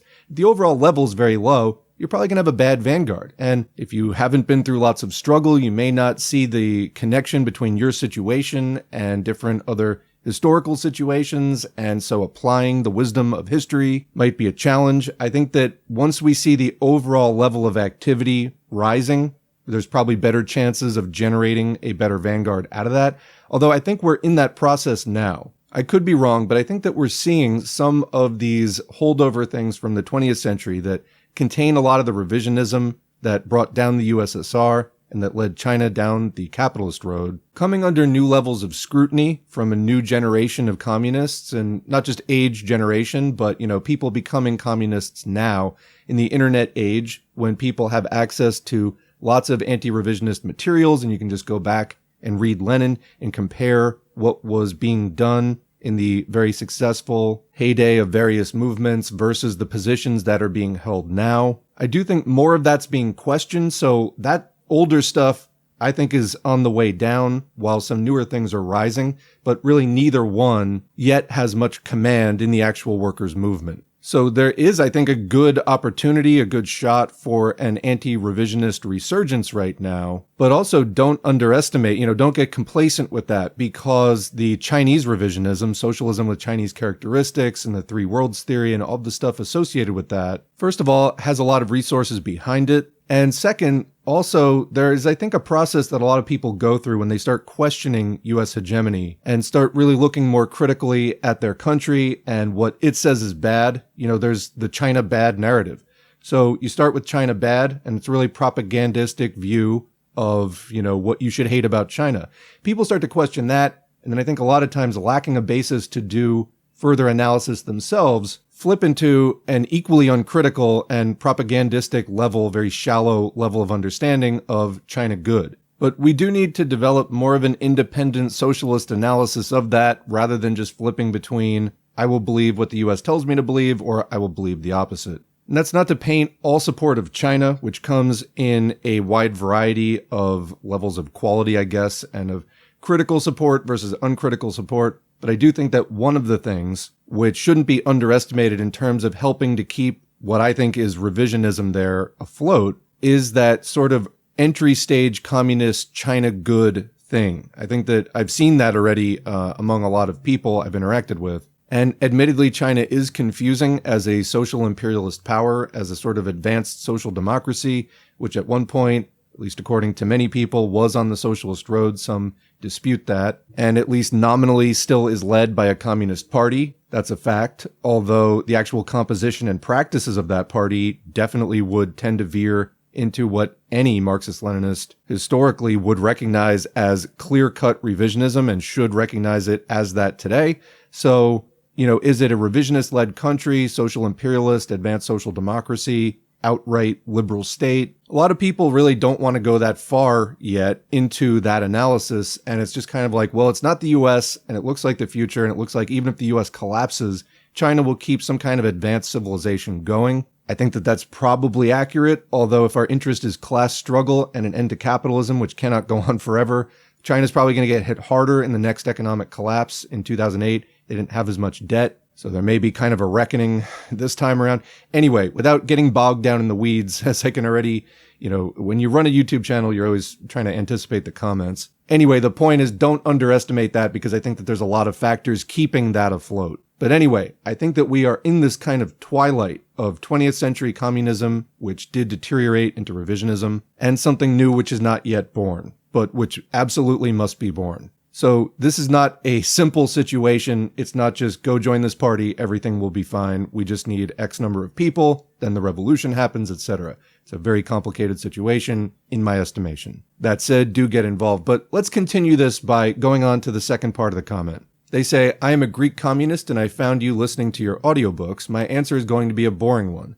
If you have time, I would advise you to read Theoretical Issues Regarding the Program of the Communist Party of Greece, KKE, especially Character 2, about the role of the Communist Party. It's free online, and I would advise you to read generally the works of mass communist parties, even failed ones. In Greece, there is a communist tradition. The party after 1956 became revisionist, but it didn't lose completely its revolutionary character, being able to draw the masses and students into strikes. See, that's something we don't have in the US. CPUSA really hasn't been relevant since the Comintern existed, so like 1930s. Anyway, continuing, and with illegal actions to be able to force the overthrow of the Greek dictatorship. From the 70s up till the 90s, the party was starting to become another social democratic party, up until the 90s, when Marxist-Leninists kicked out revisionists, opportunists, and social democrats. From that time on, it's been a really hard struggle to have a party which is judged according to its ability to connect to struggles, to serve its strategy through everyday action, and through its attempt to achieve practical goals. And commenting there, I think PSL is leading the charge in trying and I think not very well, in my opinion, to attach itself to some of the struggles that are going on. What people, and I read this in many comments, it seems to be kind of a general impression as to how PSL comes off to a lot of people, is that there will be a protest which had nothing to do with PSL. They show up with their flags and banners, kind of try to claim it, irritate everybody, rub them the wrong way, and then leave. So that is different from actually connecting to struggles, serving strategy through action, and attempting to achieve practical goals in a way which is really harmonious with the rest of the working class movement. Anyway, to acquire the capacity to connect to the masses, to act as a vanguard or brain or tip of the spear in the struggles of the working class, to create strong bonds of struggle with them, however, without subordinating itself to the level of the consciousness of the masses. So you're trying to stay above that and to elevate the consciousness of the masses, but actually practically elevating it, which means being able to reach to where the masses are at and to help them come up a step or two, at a time. Neither completely talking above their heads, where no connection is going to happen and you're not going to make any impact and you're just going to go, what the hell were they talking about? Nor just staying on their level or even tailing or reaffirming some reactionary trends that the working class movement picked up from the ruling class media. Like, for example, there's working class people who listen to Fox News. Fox News, however, is not working class ideology. It's 1% capitalist ideology. And to the extent that workers pick that up, that's not working class consciousness. That is false bourgeois or capitalist class consciousness. And that includes racism and other kinds of bigotry, all the anti-trans panic that's going on, the anti-immigrant scapegoating, etc. All the stuff that is, characteristic of US fascism. Just because a worker has picked something up from capitalist media and has started to believe it themselves doesn't make it good for the worker. And when we say good, we mean aligning with their actual material interests as a member of the class that they're actually a member of. Again, Marxist analysis is all about analyzing the class forces and the material interests and trying to inject that into the conversation, into the minds of the working class to try to scientifically help them figure out what are our tasks for advancing our interests and getting closer to ending capitalism. Continuing, if the Communist Party of Greece was not, from the mid-90s, guided by the revolutionary theory of scientific communism to develop Marxist-Leninist theory, to apply it in a creative way, to develop a stable ideological front against bourgeois ideology and opportunism or self-destructive class collaboration, otherwise, after the Greek crisis and its role in it, it would not be as popular as it is today and would not be able to call for massive strikes all over the country in which millions of people participated. And an example, recent strikes of 28 February in Greece. Otherwise, it would have ended up like other communist parties in Europe have. The most recent example is that of the Portuguese Communist Party, which had its own revisionist problems, and its role in taking part in a quote-unquote progressive capitalist government to push some reforms, and now it's barely able to be represented in parliament with 3% of the vote and having lost a lot of popularity among the workers in the unions. In short, what I'm trying to say is that building a mass party is not a separate stage from building up a principled Marxist-Leninist communist party. And that's the end of the comment. And I agree with that, and I really thank we've had people from the KKE weigh in at various times. They're one of the most active, one of the most connected communist parties in Europe today, and we value that input, and I agree. So I think one of the big differences between the history of the Greek Communist Party and of CPUSA is you have some history that you can actually look back on and that people remember as, oh, the communists have actually played a decent role in real protests that had real positive political consequences, like you said, ending the dictatorship, etc. And you've struggled, as many communist parties have, with being dragged down into social democracy and reformism. Even in Lenin's time, that was an issue. The Russian Social Democratic Labor Party was constantly, well, they called social democracy at that time. That was the split between social democrats and what we call communists today hadn't happened yet. So that was like the Russian Marxist Labor Party.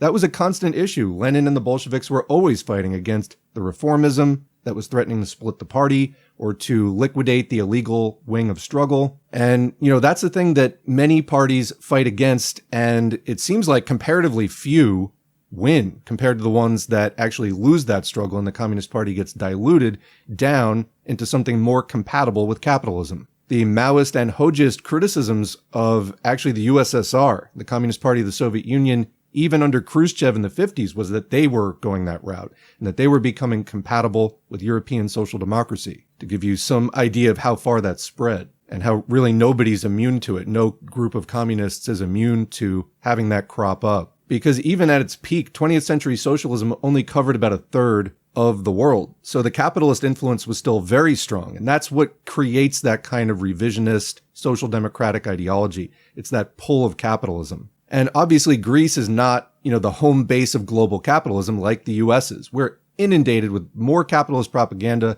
than possibly any other country on earth. Right-wing deviations from an actually communist line are such a threat here because everything from just cradle to grave, you are bombarded with capitalist ideas, constantly trying to limit your sense of what's possible and that capitalism is inevitable and there's no alternative, et cetera, et cetera, et cetera. And you get people like Bernie and AOC helping to reinforce that from within the quote-unquote left. And that's what this video, as representative of this movement, is about, is pushing back on that, making space again for communists to think communistically and to plan and to launch our movement, which is going to upend this stuff. And it's not going to end up looking like capitalism. It's going to so far surpass what you know as life under capitalism when we finally start building socialism. And all these lukewarm comments about, isn't, Bernie moving the Overton window? You will see what we mean about, no, he's been constraining it and pulling it right. In short, Bernie and AOC and the Democratic Party as a whole, even its supposed left wing, in air quotes, are trying to make you think way too small.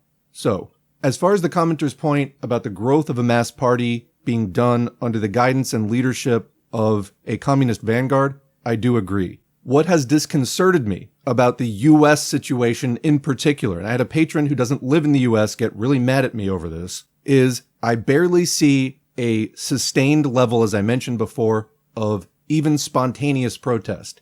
The masses have not even coalesced into a party, even a social democratic party on their own. They just keep going, the ones who are active, into the Democratic Party. As I say, there's basically two modes of the U.S. quote-unquote left. One, trying to work within and to reform the Democratic Party, and two, dropping out and not being politically active. There is a very small, fringe third group of people who actually try to build up actual left organizations. And like I said, there's that revolving door of burnout. A lot of these things cannot get off the ground. They don't have mass participation, which to me is what I was calling the disconcerting element. The U.S. masses in general are just not engaging in this struggle in a level where they're even getting semi-organized into a non-vanguard party, but just trying to break from the Democratic Party and having the courage to kind of stick that out. Very few are going on to the next level and realizing that, you need actually communist type guidance and organization of that movement, etc. It's just not happening at a much more fundamental level. The protests are few and far between. You kind of get some activity in election years, but it's often not sustained. Like I said, there have been the pro-Gaza protests recently. That's been really good to see. Before that, there was, the major nationwide protests were BLM. That was in 2020. So it is like every 4 years, and it kind of aligns with elections. A lot of Republicans will be like, this is the Democratic Party trying to do social engineering and encouraging protest. But actually, what they're trying to do is capture the protest and feed it into the Democratic Party. That they definitely are trying to do. So I don't know the extent to which they stir it up a little bit, because they think that it'll benefit them and they can control it. It has not really escaped their control so far.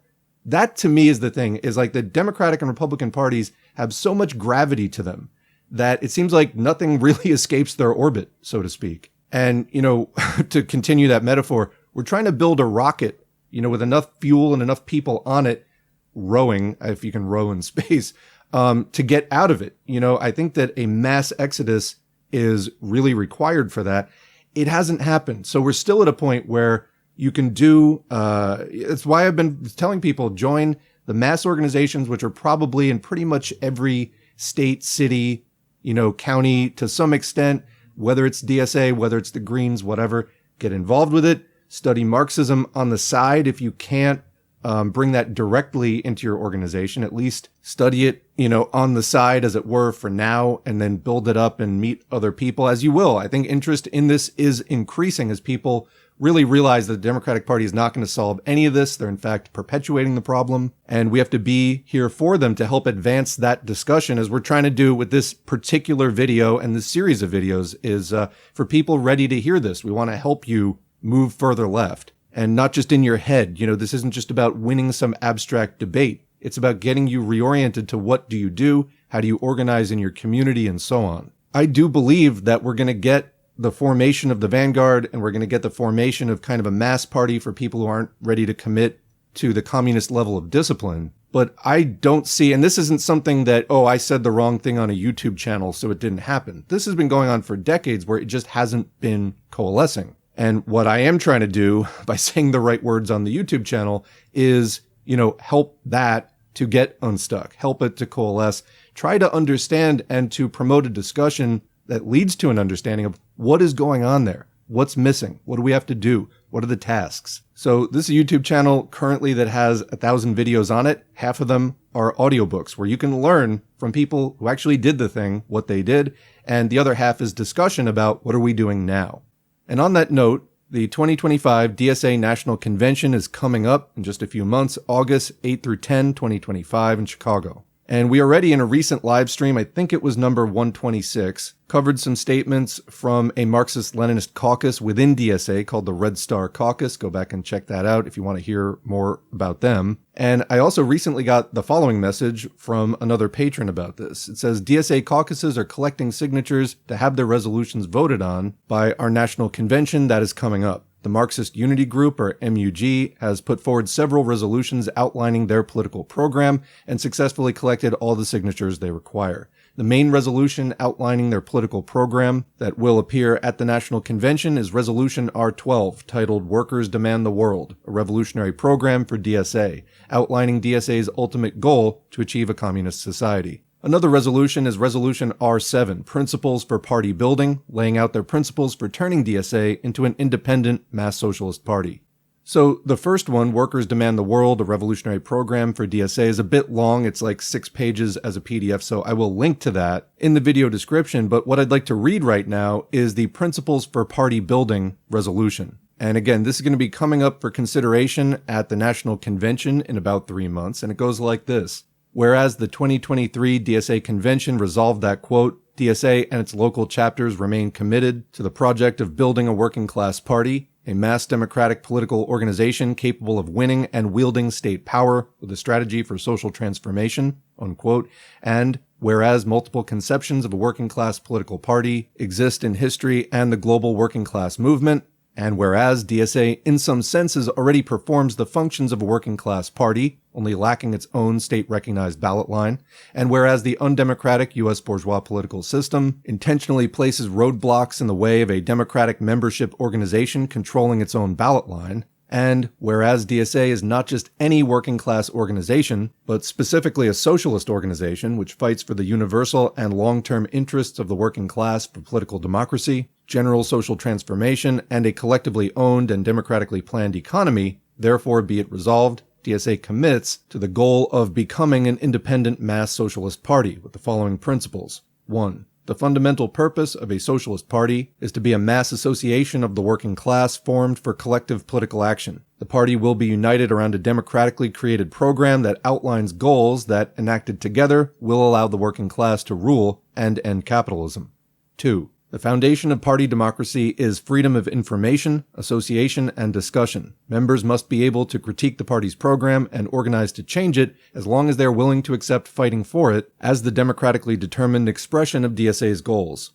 3. The internal governing principles of the party must guarantee all members equal right of participation in the democratic process, regular conventions of membership as the highest decision-making body, open leadership elections at conventions, local party organizations run by membership, and the free organization of factions. 4. Guaranteeing members equal right of participation in the democratic process requires that participation be reserved for individual members. Groups may choose to affiliate with DSA on the basis of acceptance of our program, but may not be given voting rights as an organization.